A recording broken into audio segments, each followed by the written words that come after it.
এক সাহাবী ফজরের নামাজ পড়েছেন, সুবহানাল্লাহ কোন। আমরা তো সবাই ফজরের নামাজ পড়ি নাকি? হ্যাঁ, ফজরের নামাজ পড়ার একটা টেকনিক আছে আমাদের এই বাংলাদেশে। কুমিল্লা কি ব্রাহ্মণবাড়িয়া একটা জেলায় এক মসজিদের খতিব সাহেব উনি এই ফজরের জুম্মার নামাজে ঘোষণা দিল যে সমস্ত মহিলারা ফজরের সময় স্বামীকে ডেকে দিবে না ওই স্বামীরা যেন দ্বিতীয় বিয়ে করে।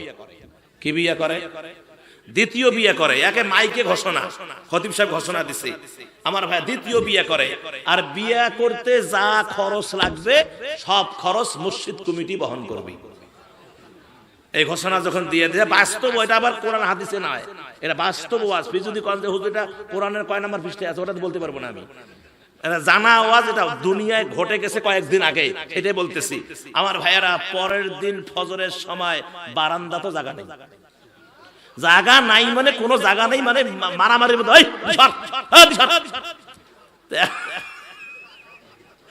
এখন হুজুরে কয় যে ব্যাপার কি ফজরে এরকম, হুজুর সারা রাত বেরিয়েছে, ঘুম পাড়বে দেয়নি, বেরিয়েছ 1-1.5 ঘন্টা আগ থেকে ওঠেন না, ওঠো মসজিদ যাও, মসজিদ যাও, ফজরে আজান দিছে যাও মসজিদ যাও, ফজরে আজান 1 ঘন্টা আগ থেকে মসজিদ যান না কেন, তাড়াতাড়ি ওঠো। আমার ভাইয়েরা এরকম যদি এই যে আকামুস সালাত, এই যে সরকার প্রধানের, এটা তো মসজিদের ইমামের হিসাব, সরকার প্রধান যদি ক্ষমতায় বসে সর্বপ্রথম বিলটা যদি পাস করে আকামুস সালাত, নামাজ কায়েমের এই বিল, এই সেনাবাহিনী কোথায়, পুলিশ কোথায়? এতদিন যা চুরি চাট্টামি করেছো, ভুরি আসছিলেন রংপুরে এক পুলিশ, এই যে আপনার ওভারব্রিজের নিচে বাস টার্মিনালে, এই যে পেট কয় মার যে আল্লাহ জানে, এইরকম পেট। আমি কই ভাই এটা কি, এটা সুদ খাইতে খাইতে পেট এত লম্বা, পুলিশের পেট তো এরকম হতে পারে না। পুলিশের পেট হলো সুন্দর, পেটের সাথে আমার লাগিয়ে থাকবে, কথা কেন কেন? আমি বললাম যে আপনি এই পেট কমা না হলে কিন্তু যে কোনো মতে গ্রেপ্তার হবেন আপনি। তার কারণ এটা বুঝবে যে এটাই 16 বছরের পুলিশ, কথা কেন না কেন? হ্যাঁ, এরা 16 বছরের মাল খাওয়া পুলিশ। তার কারণ এক সময় আমি দেখেছি বিড়ির মোতা খুঁজি নিয়ে খাইতো পুলিশেই।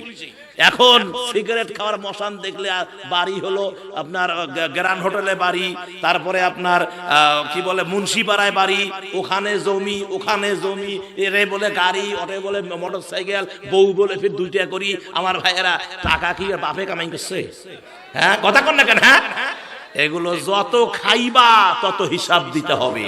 এজন্য এখানে আর একটা কথা বলে রাখি, তোমরা যারা এই 16 বছরে দুর্নীতি করেছো, আর 5ই আগস্ট তোমরা যারা এই ছাত্র জনতার আন্দোলনে গুলি করে আমার জনতাকে হত্যা করেছো, তোমরা যারা সেই শাপলা চত্বরের আলেম ওলামাদের বুকে গুলি চালিয়েছো, তোমরা যারা বিডিআর হত্যায় গুলি চালিয়েছো, এখনো যারা বাংলাতে আছো, পুলিশ প্রশাসনকে বলছি, বিজিবিকে বলছি, এবং ওই র‍্যাবকে বলছি, সীতা কোবরাকে বলছি, তোমাদের সময় আছে, দেশ থেকে পালিয়ে যাও, দেশ থেকে পালিয়ে যাও।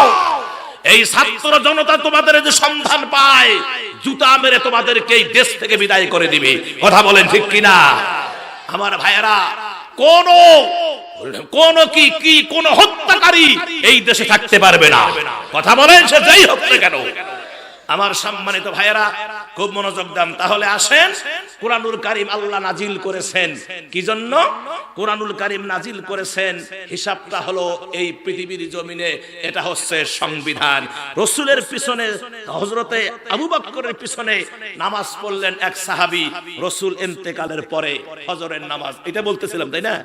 ফজরের নামাজ পড়লেন, পরে বাহির হলেন, তো সাহাবায়ে কেরাম কথা বলতেছেন, আমাদের মতো কথা বলি না আমরা, কথা বলতেছেন। তো সাহাবী যখন কথা বলেন, মুখ থেকে সুঘ্রাণ বাহির হচ্ছে। বললেন যে ভাই, আপনার কি হাদিস মনে নাই? নবীজি বলেছেন নামাজরত অবস্থায় কিছু খাওয়া যায় না, পান করা যায় না, চিবানো যায় না।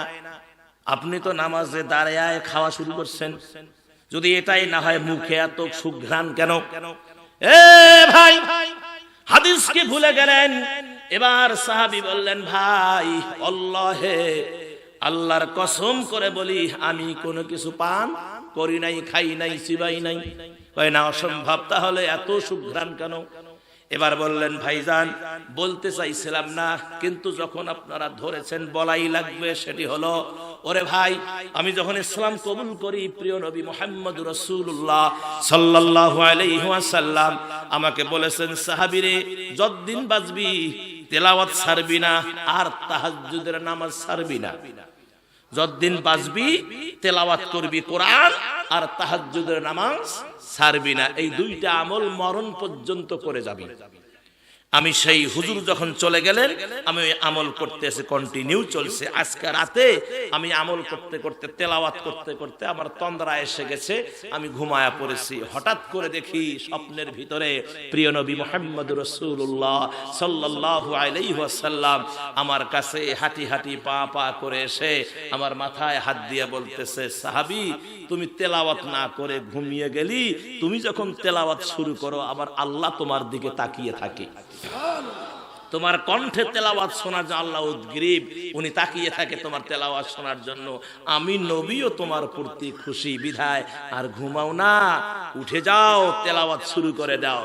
আমার প্রিয় সাহাবী ভাইয়েরা, হুজুর স্বপ্নের ভিতরে আমাকে বলতেছেন, আমার এখনো ঘুম ভাঙে নাই। তারপরে আমি যখন স্বপ্নের ভিতরেই জাগ্রত হলাম, প্রিয় নবী আমাকে বুকের সঙ্গে জড়িয়ে নিয়ে আমার ঠোঁটের উপরে প্রিয় নবীর ঠোঁট মোবারক দিয়ে একটা চুমা লাগায়া দিলেন। যখন চুমাটা লাগায়া দিলেন, এমন সময় বেলালি কণ্ঠে আজান ভেসে আসলো, মিনার থেকে ফজরের আজান। ঘুমটা আমার ভেঙে গেল। আমি ঘুম থেকে জাগ্রত হয়ে দেখি প্রিয় নবী আমার পাশে নাই। তখন চিন্তা করলাম এটা স্বপ্নের ভিতরে হয়েছে। সাহাবারা শুনে বলল, ও আমার সাহাবী ভাই, যদি তোমার এ কথা সত্য হয়, প্রিয় নবী তোমার ঠোঁটে চুমা দেওয়ার কারণে, তুমি কোরআন বেশি করে তেলাওয়াত করার কারণে আল্লাহ তোমার মুখ থেকে জান্নাতি সুঘ্রাণ ভরে দিয়ে দিয়েছে। আমাদের মুখ থেকে কি বেরায়? সিগারেটের গন্ধ, বিড়ির গন্ধ, গাঁজার গন্ধ, ফেন্সিডেলের গন্ধ, তারপরে আপনার মদের গন্ধ। কথা কন না কেন? হ্যাঁ আমার ভাইয়েরা, কি হইবে কোন হবে? এ কোরআন এসেছে এই পৃথিবীর জমিনে মানবতার মুক্তির সোপান হিসাবে। কোরআন কেন এসেছে সে কথাটা শুনে নেন।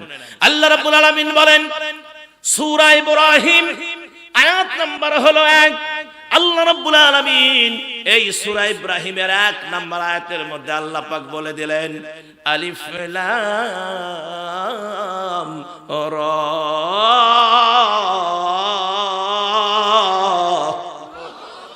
কিতাবুন আনসালনাহু ইলাইকা লিতুখরিজান নাসা মিনাল যুলুমাতি ইলান নূরি বিইذনি রাব্বিহিম ইলা সিরাতিল আজিজিল হামিদ।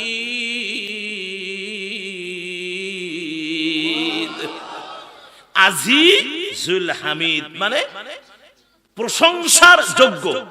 হামিদ মানে কি? প্রশংসার যোগ্য। আমার ভাই, প্রশংসার মালিক কে? কোন? আরো জোরে কইতে হবে। কেন? কোন? প্রশংসার মালিক হলো আল্লাহ। আল্লাহর প্রশংসা যদি আপনি এই গোটা পৃথিবীটা যত আপনার কি আছে, গাছ আছে, যদি আপনি কলম করেন আর সমস্ত পানি যদি কালি বানান আর লেখা শুরু হয়ে যায়, একদিন কলম শেষ হবে, কালি শেষ হবে, আল্লাহর প্রশংসা লেখা শেষ হবে না। আমি এটা বানায়া বললাম না, হাদিসে আছে, কোরআনে আছে না, হাদিসে আছে না? কোরআনেও আছে এ কথা, হাদিসেও আছে।